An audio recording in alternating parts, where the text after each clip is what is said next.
আজকে অংশগ্রহণ না করলেও ওখানে একটা পরে অংশগ্রহণ করার সুযোগ আছে। তাদের যে ডিমান্ডগুলো আছে এগুলো সরকার বিবেচনা করবে এবং এটা যদি ফুলফিল করা যায়, তাদের সাথে সমঝোতায় আসা যায়, তাহলে তারা স্বাক্ষর করবেন।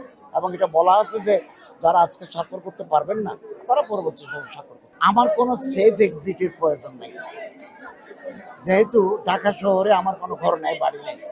চট্টগ্রাম শহরেও আমার নাই, আমি ভাড়া ঘরে থাকি।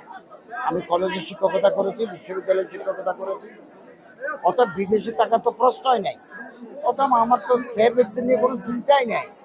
এই দেশ আমার, এই দেশ আমাদের।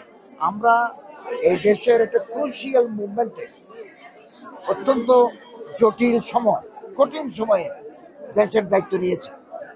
যখন আমাদের পলিটিক্যাল স্টেবিলিটি ছিল না, সাস্টেইনেবল ইকোনমি ছিল না, ল অ্যান্ড অর্ডার সিচুয়েশন একেবারেই ছিল না।